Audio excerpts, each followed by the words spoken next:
started when Mary, a bus driver from one of the local schools, received a letter in the mail. It was addressed to her specifically. It said, "I know you're having an affair with the school superintendent. It had better stop. I know where you live. I've been observing your house and know you have children.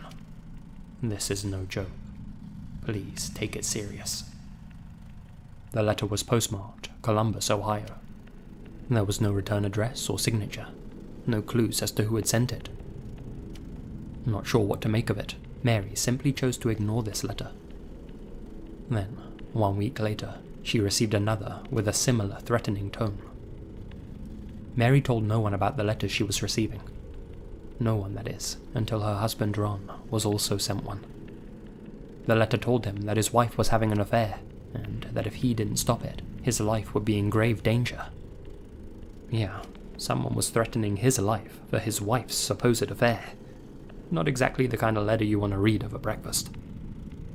Well, Mary denied the alleged affair, assuring her husband that he was the only man for her. As such, Ron too chose to ignore the letters. Not long after, Ron received a second letter. "You've had 2 weeks and done nothing. Make her admit the truth and inform the school board. If not, I will broadcast it on posters, signs and billboards until the truth comes out." Mary and Ron were getting scared now. Ultimately, the couple decided to confide in the 3 people closest to them: Ron's sister, her husband, Paul Fresher, and Paul's sister. Mary thought she had an idea about who was behind the whole thing, and the group as a whole decided to start sending letters back to that person, ordering them to stop their harassment. Well, this tactic seemed to work at first. The ominous letters stopped arriving. Then, one evening, on August 19th, 1977, while at home with the kids, Ron received a fateful call. Nobody knows exactly what was said in the call, or even who was on the other end of the line, but Ron knew. After he hung up the phone, Ron was angry, upset, and in a hurry. He said to his children, "I'm going to confront the letter writer. He said he's watching our house right now." Ron grabbed his pistol, rushed outside, got into his pickup truck, and sped off to where he thought the writer was. Minutes later, Ron was found dead behind the wheel of his vehicle. His truck had crashed into a tree. He had perished on impact. The weirdest part? He had fired off a round from his car before it crashed. To this day, nobody knows who he was firing at, or even exactly where he took the shot. Now obviously, foul play was originally suspected, but Ron's demise was later ruled as an accident by the sheriff. According to him, Ron had been drinking, and was 1.5 times over the legal driving limit when he fatally crashed his vehicle. That didn't make much sense to anyone, seeing how Ron rarely ever drank, and his family, who had just seen him minutes before his supposed accident, said that he hadn't had a drink all day. Soon, many people in the Circleville community also started receiving anonymous letters, accusing the sheriff of a cover-up. So, at this point, we have a lot of questions to ask. Was Ron's untimely fate really an accident? Who had he fired the shot at? Why would the sheriff try and cover up the truth? And who was sending these letters accusing him of a cover-up anyway? Surely if the Circleville writer was responsible for Ron's death, he'd be more than happy for the truth to be concealed, wouldn't he? Was there perhaps more than one letter writer? Well, brace yourselves. It only gets weirder and darker from here. After Ron had sadly perished, his wife Mary continued to receive letters from the writer. That's when Mary's resolve finally broke. She came clean to everyone, admitting that she and the school superintendent were indeed having an affair, but claimed that it started after she started receiving the letters. I'm not sure anyone's buying that, but let's roll with it for now.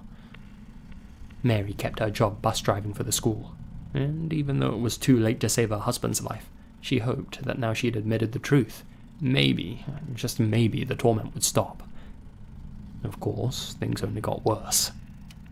Somebody started putting up signs all along her bus route. Signs with threatening messages for all of the community to see. Upon seeing one of those signs one day, Mary became enraged and went to tear it down. Much to her surprise, The sign was booby-trapped. There was a small pistol inside a box with a wire attached to the trigger. It was designed so that when she pulled the sign down, it would shoot her. Luckily, because of the angle Mary tore it down from, it didn't go off. Investigators examined the side of the weapon. Someone had tried to rub off the serial number on the side, but they hadn't done a good enough job. They were able to trace it back to its owner, Mary's brother-in-law, Paul Fresher, who had just split up with his wife, Ron's sister. Confused? I know I am, but let's keep going. According to Paul, the pistol was indeed his, but he said he hadn't seen it in a long time, claiming it had been stolen from him. A likely story, thought the authorities. Despite having a solid alibi, Paul stood trial for attempting to slay his sister-in-law. He was found guilty and sentenced to 7 to 25 years behind bars. Everyone assumed the Circleville writer had finally been unmasked and that the letters would stop coming. Well, they didn't. In fact, they started coming more frequently and appearing in many mailboxes across central Ohio. It was impossible for Paul to be sending all of these letters from solitary confinement. All of the letters were postmarked Columbus, even though Paul was locked up in Lima. Even Paul himself was receiving letters. Paul remained a model prisoner for 7 years, hoping to get out early for good behavior. When his first hearing came around, he was denied parole. They said it was because of all of the letters he was sending, even though it was obvious he wasn't the one sending them. After being denied parole, Paul himself received one final letter while in jail. The writer, whoever he was, taunted him. "Now when are you gonna believe you aren't gonna get out of there? I told you 2 years ago. When we set 'em up, they stay set up. Don't you listen at all?" These unsettling lines make it sound as if the writer was someone with a lot of power and influence. The writer also used the word "we," suggesting the letters may have been coming from multiple people, or even a group or organization.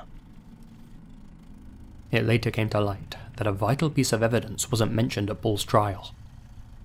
On the day Mary went to tear down the booby trap, only 20 minutes before she did so, another bus driver saw a man standing beside the rig sign. A yellow El Camino, likely the man's car, was parked nearby. When he saw the driver's bus approaching, he turned around to hide his face. His description doesn't match that of Paul Fresher. There was never any attempt to follow up on that lead. Eventually, the letters finally stopped, and Paul was granted parole after serving 10 years of his sentence. He maintained his innocence all the way up until he passed away in 2012. Some of you will certainly remember the popular TV show Unsolved Mysteries. It had a variety of different faces hosting the show over the years, but the core premise remained the same. They'd do deep dives into some of the most interesting unanswered mysteries the world had to offer. Name says it all, really. Well, back in 1993, when Robert Stack was hosting the show, they planned to do a segment on the Circleville writer case. Before the segment aired, the Unsolved Mysteries team received a threatening postcard in the mail. It read, "Forget Circleville, Ohio. If you come to Ohio, you El Sickos will pay." Signed, the Circleville writer. Whoever the writer was, he was, and perhaps is, still out there. Despite the ominous warning, the station went ahead and aired the episode. It resulted in no new leads, and the identity of the Circleville writer remains unknown.